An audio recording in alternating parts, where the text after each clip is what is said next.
Mire, la semana pasada nosotros dejamos con el apóstol Pablo, mire, dirigiéndose a un grupo bien particular de personas. ¿Se recuerdan ustedes? Era un grupo ni de aquí, ni inconversos, ni creyentes, bueno, creyentes pero no espirituales. Era un grupo que él llama los inmaduros en Cristo. Si usted estuvo con nosotros, lo mencionamos. Mire, la inmadurez de estas personas estaba creando divisiones en la iglesia. Para Pablo, la inmadurez del corazón humano es peligroso y sigue siendo peligroso el día de hoy. Puede ser peligroso para nosotros también. Su argumento de Pablo era que nuestra madurez, cuando nosotros crecemos en Cristo, nuestra madurez nos ayuda a preservar la unidad que Dios desea. Mire, cuando nosotros crecemos en nuestro caminar con el Señor, nos alineamos con Él y nos ayuda a estar todos unidos en este lugar. Terminamos con Pablo enfatizando estas preferencias que estas personas inmaduras tenían.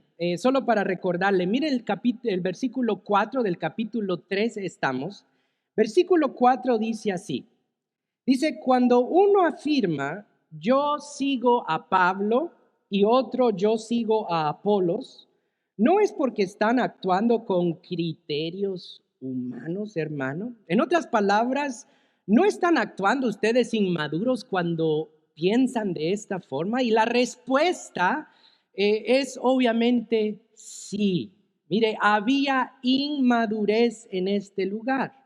El día de hoy, Pablo, mire, va a tratar la manera de ayudarle a estas personas a entender el papel de Pablo y Apolos, a dejarlos entender que Pablo y Apolos, estos líderes que Dios había mandado a esta iglesia, mire, solamente eran instrumentos de Dios, ser usados por Dios de esta forma. Mire, que a pesar de la diversidad que había en este puerto, usted se recuerda, habían muchos líderes, porque era un puerto de gran transición, de gran comercio también, mucha gente que venía de alrededor. A pesar de estas diversidades, mire, ellos estaban unidos, o más bien necesitaban estar unidos. Pablo comienza a hablar de una idea, y la vamos a ver hoy, de la unidad en la diversidad. Usted quizás ha oído este refrán, unidad en la diversidad. Y para la iglesia de Cristo, esto es una verdad, o debe ser una verdad. Mire, en lugar de estar dividiéndose entre Apolos y Pablo, deben entender que los dos están en el mismo equipo. Son uno. Esta idea de unidad en la diversidad, Pablo la va a desarrollar más adelante en esta carta de Primera de Corintios. Si usted ha leído la carta, usted sabe que en el capítulo 12, Pablo comienza a hablar de esta unidad en la diversidad, porque él va a decir en el capítulo 12 de Primera de Corintios, que estamos compuestos como iglesia de varios miembros en este cuerpo. Mire, hay varias personas y el Espíritu Santo ha capacitado a cada uno de nosotros con diversos dones espirituales. Hay muchas personas, pero un solo cuerpo. Dice, hay muchos miembros, pero un solo espíritu. Nosotros vamos a ver eso, cómo Él lo va a desarrollar, pero aquí lo menciona. Hay unidad en la diversidad. Aquí en los versículos 5 del 9 que acabamos de leer, Él nos va a recordar estas dos cosas. Él va a decir, mire, hay diversidad, hay distintas funciones en el plan de Dios, pero también hay unidad en el plan de Dios. Entonces, miremos primeramente la primera parte, las distintas funciones que hay en el plan de Dios. Pablo aquí está hablando y está aclarando algunas cosas. Somos muchos, pero oiga muy bien. Versículo 5 otra vez dice así. Dice, después de todo, pregunta, ¿qué es Apolos? ¿Y qué es Pablo? Nada más que servidores. Si usted tiene su Biblia ahí, subraya la palabra servidores. Muy importante, vamos a hablar de ella. Servidores por medio de los cuales ustedes llegaron a creer, según lo que el Señor le asignó a cada uno de nosotros. Mire, aquí miramos algo interesante. Y le voy a decir que es interesante porque hay que ver el significado de esta palabra que él usa acá de servidores. Él dice, nosotros somos únicamente servidores. Y la palabra en griego aquí es la palabra diáconos, que se significa alguien o una persona que sirve a alguien más. Los diáconos. Nosotros tenemos servidores acá llamados diáconos que están aquí para servir, para ayudar a quizás entregar la ofrenda o ayudar a sentar a las personas, pero la idea es para todos nosotros que tenemos influencia de Cristo con alguien más. Somos servidores, diáconos. Y un comentarista lo pone de una forma muy, muy interesante, porque él dice, mire, para entender la palabra griega diáconos, debemos de poner en nuestra mente un mesero, ¿ok? Es como un mesero de nuestros días. Y yo no sé si usted, obviamente todos hemos ido a un restaurante, hemos sido servidos por un mesero, quizás usted ha trabajado como mesero, ha estado alrededor de meseros, y ustedes saben que la función de un mesero es bien particular. Miren, los meseros, si nos ponemos a pensar, ¿ok? Oiga muy bien, los meseros no son las personas que tienen el lujo de estar sentados en una cena, ¿cierto? Son personas que si están sentados, mijito, necesitamos a alguien más, ¿verdad? Son personas que están trabajando, que están atentos, están sirviendo a los demás. Los meseros no tienen el lujo de sentarse cuando hay una cena, ¿ok? Los meseros tampoco, mire, toman los asientos importantes en una gala o en un banquete, ¿ok? Eso le pertenece a alguien más. Ellos no se sientan, están sirviendo. Los meseros tampoco, oiga, pueden tomar crédito de lo hermoso que estuvo el banquete o de la deliciosa comida que se sirvió en ese banquete. Ellos ni siquiera pueden tomar crédito. ¿Por qué? Porque un mesero lo que hace literalmente es solamente traer la comida de la cocina que alguien más cocinó y la sirve. Está sirviendo a los demás. No pueden tomar el crédito, aunque lo quieran tomar. Hace unos años atrás, mire, yo estuve en un restaurante y tuve una experiencia increíble que nunca se me olvida porque la comida ese día fueron con un restaurante de Persia o algo así. La comida estuvo tan deliciosa, o sea, increíble. No sé si tenía hambre ese día, no había comido o no sé, pero estuvo tan deliciosa la comida que le dije al mesero, oiga usted, mire, la comida estuvo tan deliciosa que hasta ganas de abrazar al cocinero tengo de tan delicioso que estuvo el plato que acabo de comer. Y lo dije como broma, o sea, era solamente un chiste, él se rió conmigo, el mesero y todo bien, pero en unos minutos después regresa el mesero con el cocinero al lado de él. Y entonces esto era antes de la pandemia, ¿ok? Antes de la pandemia, ahí estoy, ay, hijo, le dije que le iba a abrazar a este hombre. Era un hombre saludable. Y mire, yo lo agarré a ese hombre y puras penas lo pude abrazar al cocinero. Pero estuvimos ahí, le tuve que dar una buena propina al mesero porque me hizo eso. O sea, él sabe lo que estaba haciendo, ¿verdad? Entonces le di una buena propina y fue un tiempo increíble. Pero el punto es este, oiga bien, todo esto, los meseros tienen una función solamente, es de atendernos a nosotros, de servir a los demás en el lugar que ellos fueron asignados por ese restaurante. En el lugar donde lo puso el gerente de esa compañía o el dueño de ese restaurante. Pablo dice esto: Apolos y yo somos solamente servidores. Somos únicamente diáconos o meseros de ustedes. Somos personas, él y yo, asignados por Dios con un propósito muy específico. Así es que mire, iglesia, dejen de ponernos a nosotros, Apolos y yo, en los asientos que no nos pertenecen.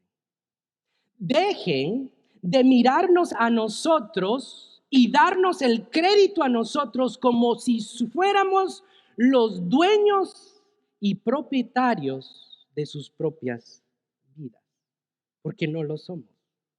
Alguien más merece la gloria y la honra, está diciendo Pablo acá. Alguien más, oiga, es el dueño de este lugar. Alguien más está haciendo la comida más deliciosa del mundo y solo él merece todo el crédito. Así es que regresen a él, está diciendo Pablo acá. Somos servidores de Dios, instrumentos de Dios usados para su voluntad. Ahora, desafortunadamente, mire, las iglesias de hoy, muchas iglesias, y no vamos a ponerle nombre a estas iglesias, hay muchas iglesias que han puesto a estos líderes, a estos servidores, a estos diáconos como los gerentes y dueños de sus vidas. Y es aquí donde hay peligro. Es aquí donde ese servidor, mire, se la ha creído. Se la ha creído y le ha llegado a la mente de él. Y es aquí donde comienzan los peligros en las iglesias. Mire, comienza la idolatría de un líder. Comienza el peligro del líder a manipular a las personas. Comienzan los abusos que muchos de nosotros hemos visto.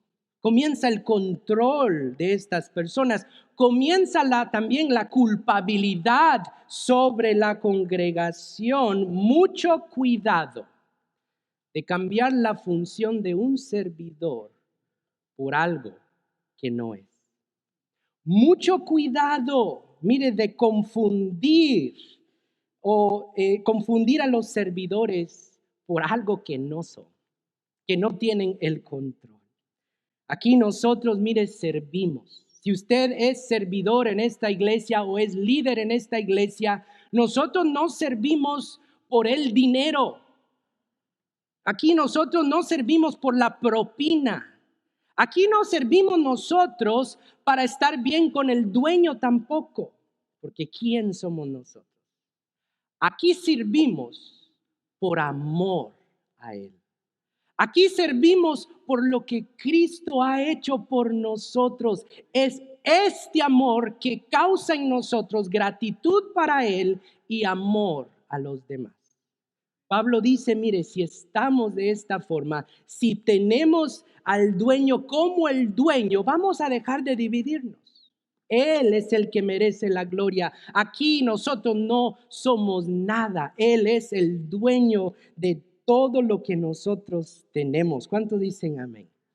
Pablo sigue hablando. No solamente usa esta increíble palabra de servidores cuando la entendemos de esta forma, sino también continúa con otra metáfora muy similar. Él va a hablar de una metáfora de la agricultura y dice lo siguiente en el versículo 6.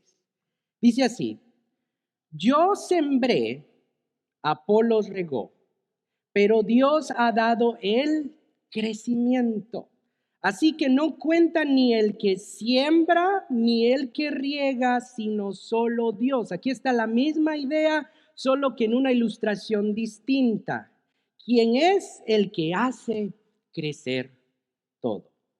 Aquí miramos otro ejemplo de la agricultura. Y este ejemplo de la agricultura era muy familiar para la gente de Corinto. Recuerde, aquí estamos en un puerto donde la gente está haciendo su vida, ejerciendo en estas áreas, un puerto fértil. Muchas personas acá. Aunque Pablo, mire, no se cree que era agricultor él por profesión, se cree que Pablo restauraba tiendas de acampar, hacía tiendas, vendía tiendas. Él sigue el ejemplo bueno de la agricultura, así como lo usó siempre nuestro Salvador, nuestro Jesús, nuestro Cristo Jesús. Esta metáfora de sembrar es bien interesante. Pablo dice, yo sembré la semilla y Apolos la regó, dio desarrollo. Aquí miramos varias funciones. Pablo dice, yo llegué primero y yo puse esa semilla. Debemos entender, oiga, que cuando se trata del evangelio, el evangelio siempre se va a componer de estos dos elementos, de alguien proclamar las buenas noticias, sembrar la semilla del evangelio y alguien que va a regar, alguien que va a cultivar. Nosotros como creyentes somos llamados a hacer lo mismo. Somos llamados a participar en este cultivo juntos. Mire, pero Cristo nos va a usar de formas distintas. Usted lo sabe. Cristo nos va a llevar en este proceso tan poderoso y tan divino en cada uno de nosotros, en nuestros corazones. Dios nos va a usar de diferentes formas. Mire, para algunos de los que estamos aquí, Dios nos va a usar para sembrar el evangelio, la semilla del evangelio en la vida de alguien más. Usted quizás no va a ver a esa persona mucho, usted solo va a ser usado por Dios para poner esa semilla del evangelio en la vida de esa persona. Quizás no va a tener tiempo para ver el desarrollo, ni mucho menos ver el cultivo, ver la cosecha, los cambios que van a suceder en esa persona. Usted solo va a poner la semilla, solo va a sembrar. Para otros aquí, Dios en forma distinta en su iglesia nos va a usar para regar, no para regarla, sino para regar, ¿ok? Como Apolos lo hizo acá. Personas que Dios va a levantar con una habilidad de desarrollar, de instruir, de discipular, si podemos decir, cultivar, ayudar, crecimiento en las personas. Y finalmente, Dios va a usar a algunos de los que estamos aquí, mire, para cosechar. Cosechar algo, oiga, que usted ni siquiera sembró ni está cultivando. Va a usarlo a usted para cosechar. Eso significa que usted va a ver el fruto que Dios está haciendo en la vida de esa persona. Va a ser testigo. Usted va a ver los cambios grandes que van a suceder en esa persona. Pero Pablo dice aquí que a pesar de la distinta función de cada uno de nosotros, Dios hace todo crecer. Dios lo hace crecer todo y está en control. Eso nos quita a nosotros una gran carga. Eso nosotros regresamos a Él. El punto es el mismo de los meseros. ¿Ok? Aquí alguien más está haciendo todo esto. Aquí Pablo dice, la implicación es que los agricultores formamos parte de un proceso, Mire, los agricultores también, si usted en su país quizás cultivaba, quizás aquí en su jardín tiene un montón de gallinas y hasta vacas y todo eso, ¿ok? Usted, si entiende la agricultura, usted sabe que los agricultores también tienen límites, ¿no es cierto? Están limitados. No importa cuánta experiencia usted tenga en la agricultura o no importa cuántos recursos tengamos, porque usted, si no sabe, en la agricultura hay avances de tecnología. Hay muchos recursos que estas personas saben, pero los agricultores tienen sus límites. ¿Sabe por qué? Porque dependen de elementos exteriores. No están en control de todo. Siguen dependiendo hasta hoy en día del clima.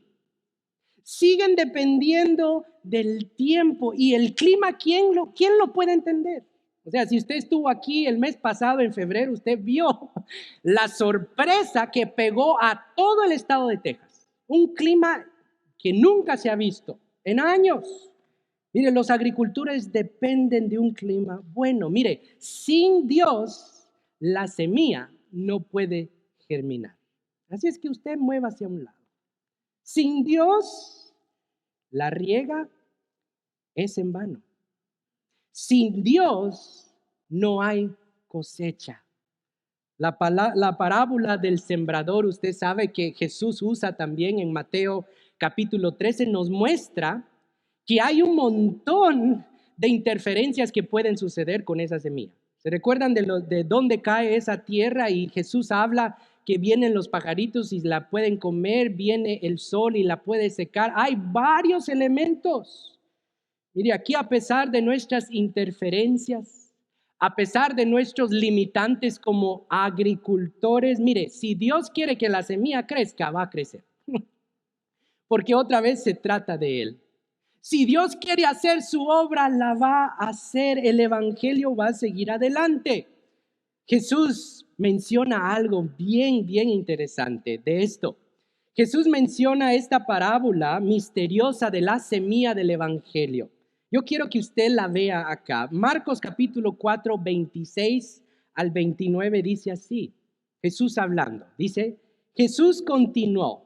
Dice, el reino de Dios se parece a quien esparce semilla en la tierra, sin que éste sepa cómo.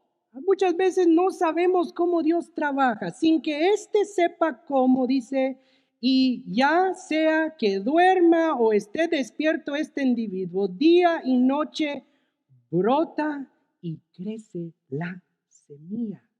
La tierra da fruto por sí sola. Si Dios lo permite, primero el tallo, luego la espiga y después el grano lleno en la espiga. Tan pronto como el grano está maduro, se le mete la hoz, pues ha llegado el tiempo de la cosecha. Mira, hermano, el punto aquí es que el evangelio al final del día va a seguir adelante. El evangelio al final del día, mire, Dios no necesita, Dios no nos necesita, es raro esa palabra, Dios, mire, no nos necesita nadie acá. Sin embargo, nos quiere usar. Sin embargo, Él quiere, mire, los dones que cada uno de nosotros tenemos, que sean usados para la gloria de Él. Porque el evangelio, al final del cuentas, va a ser su obra. ¿Sabe por qué? Porque Él está en control. Y si Él está en control, Él quiere que nosotros confiemos en Él, preservemos la unidad y que sigamos echándole ganas. Sigamos echándole ganas. Dios aquí dice, mire, algunos van a sembrar, otros van a regar, otros van a cosechar, pero la gloria es para Dios. Él es el que da el crecimiento. Hay muchas funciones, dice Pablo, número 1, pero también hay unidad. El punto número 2 es la unidad que encontramos en este plan redentor. Versículo 8 dice así, el que siembra y el que riega están en el mismo ¿qué? Nivel, unidad. Aunque cada uno será recompensado según su propio trabajo. En efecto, nosotros somos colaboradores, dice acá, al servicio de Dios. Y ustedes son el campo de cultivo de Dios, son el edificio de Dios. Pablo dice otra vez, no importa qué hacemos, qué distintos somos, somos uno. Estamos en el mismo nivel, dice este verso. Dice, somos colaboradores. Estamos, mire, en conjunto. Todo esto trabaja juntos. Nos necesitamos. Estamos en el mismo equipo. Aquí no se trata, mire, de varios uniformes. Aquí se trata que todos acá tenemos una camiseta puesta, que es la camiseta de los Tigres de Monterrey, perdón. Es otra camiseta, la camiseta de Cristo. Estamos en el mismo equipo. La cantidad de funciones en Cristo pueden variar, pero hay solo un propósito en ellas. Repito, aquí hay muchas gentes, muchos dones. Todo eso puede variar, pero hay solo un propósito, la unidad en Él. Las cosas en la iglesia son cosas serias, mire hermano. ¿Sabe por qué? Porque Él es el dueño. Dice acá, nosotros somos cultivo ¿de quién? Del pastor y el siervo de Dios. Somos edificio de Dios. Mire, nosotros tenemos la bendición de estar en este edificio físico por la gracia de Dios, pero el edificio de la iglesia somos nosotros. Nosotros componemos la iglesia y Dios es el dueño de nuestra vida. Así es que mucho cuidado en dividir esta iglesia de Dios. Es lo que dice Pablo. Y ustedes quieren seguir dividiéndose. Mucho cuidado porque aquí le pertenece esta obra a Dios. Si nosotros saltamos al versículo 17, Pablo dice así: si alguno destruye el templo de Dios, él mismo será destruido por Dios, porque el templo de Dios es sagrado y ustedes son ese templo. Así es que, hermanos de Corinto, no nosotros, cuidado, pero también nosotros. Cuidado en dividir. Recuerden que somos distintos, tenemos distintas funciones acá, pero estamos unidos en un proceso glorioso de parte de Dios.